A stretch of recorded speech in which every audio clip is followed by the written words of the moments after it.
જ હેલિકોપ્ટર દ્વારા ઊંઝા જવા માટે રવાના થયા હતા। 40 વર્ષ બાદ કોંગ્રેસના ટોચના નેતાની આ ગુજરાતની મુલાકાત મહત્વપૂર્ણ માનવામાં આવી રહી છે।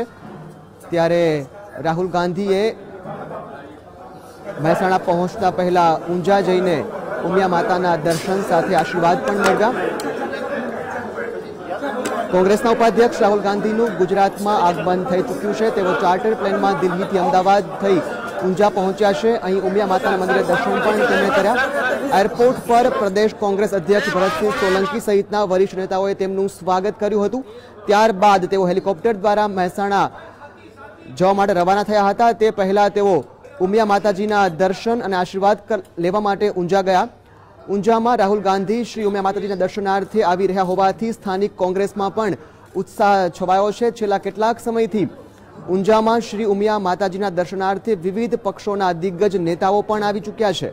ત્યારે 40 વર્ષ બાદ કોંગ્રેસના ટોચના નેતા આવ્યા છે। ત્યારે પાટીદારોના ગઢમાં સલામતીની વ્યવસ્થા પણ જડબેસલાક ગોઠવવામાં આવી છે। જિલ્લા પોલીસનો જંગી કાફલો ઉતારવામાં આવ્યો છે। આપ જીએસટીવી પર એક્સક્લુઝિવ વિઝ્યુઅલ્સ જોઈ રહ્યા છો।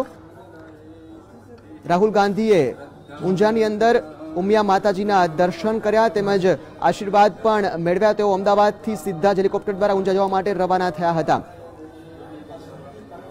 મહેસાણાની આ જંગી સભાથી તેઓ આગામી વિધાનસભાની ચૂંટણીનું રણશીંગુ ફૂંકશે। ત્યારે જંગી સભાને સંબોધન કરે તે પહેલા તેઓ ઊંઝા પહોંચ્યા છે અને અહીં ઉમિયા માતાના ચરણોમાં તેમણે મસ્તક નમાવ્યું, સાથે જ આશીર્વાદ પણ મેળવ્યા।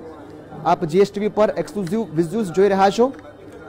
રાહુલ ગાંધી ઊંઝા પહોંચીને ઉમિયા માતાજીના દર્શન કરી રહ્યા છે। આપ જીએસટીવી પર એક્સક્લુઝિવ દ્રશ્યો જોઈ રહ્યા છો કે જ્યાં આગળ માતાજીની સામે તેમણે મસ્તક નમાવ્યું। આ સાથે જ માતાજીની આરતી પણ ઉતારી। ખાસ કરીને જે રીતે આગામી વિધાનસભા ચૂંટણીની અંદર પાટીદાર કાર્ડને લઈને કોંગ્રેસ ચૂંટણીમાં ઉતરવા માંગે છે, ત્યારે તે પહેલા આજે જંગી સભાને સંબોધતા પહેલા તેઓ ઊંઝા પહોંચીને માતાજીની આરતી ઉતારી અને દર્શન પણ કર્યા। સંવાદદાતા હિતેન્દ્ર ફોન લાઈન પર જોડાયા છે। જીતેન્દ્ર, જણાવો કે જે રીતે રાહુલ ગાંધીની ગુજરાતની મુલાકાત છે, તેઓ મહેસાણા પહોંચતા પહેલા ઊંઝા પહોંચીને ઉમિયા માતાના દર્શન કરી આરતી પણ ઉતારી, શું વધુ વિગત છે? ઘનશ્યામ, એમ કહી શકાય કે ગુજરાત વિધાનસભાની ચૂંટણીના કોંગ્રેસે શ્રી ગણેશ કરી દીધા છે। રાહુલ ગાંધીએ માં ઉમિયાના આશીર્વાદ મેળવ્યા બાદ સીધા તેઓ હવે મહેસાણા ખાતે ગયા છે, ત્યાં જાહેર સભાને સંબોધવાના છે।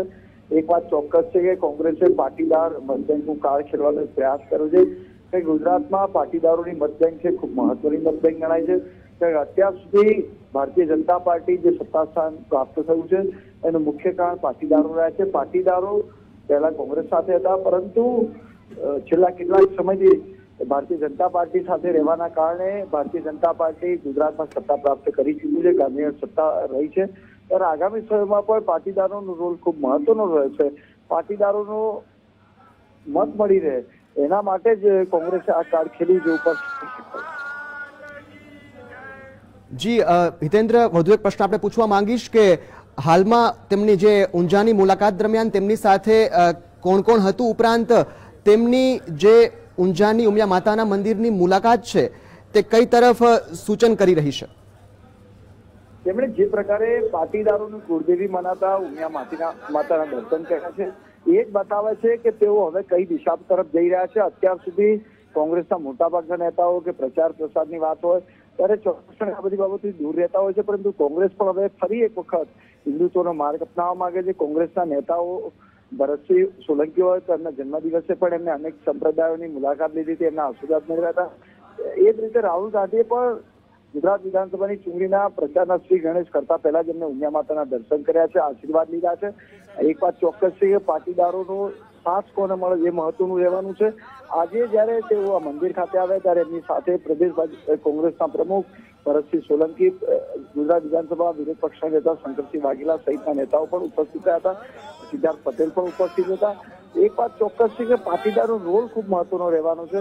નોટબંધીના લીધે જે પ્રકારે સમગ્ર દેશમાં લોકોમાં રોષ જોવા મળી રહ્યો છે એ રોષના પડદા પણ આજે એમની સભામાં જોવા મળી શકે છે। હિતેન્દ્ર, જે રીતે 40 વર્ષ બાદ કોંગ્રેસના ટોચના નેતાની આ ગુજરાતની હાલની મુલાકાત છે, વડાપ્રધાન નરેન્દ્ર મોદીના જે ગુજરાતની મુલાકાત બાદના 10 દિવસની રાહુલની આ મુલાકાત છે અને ત્યારબાદ આ મુલાકાતનો સિલસિલો હજુ પણ આગળ વધશે.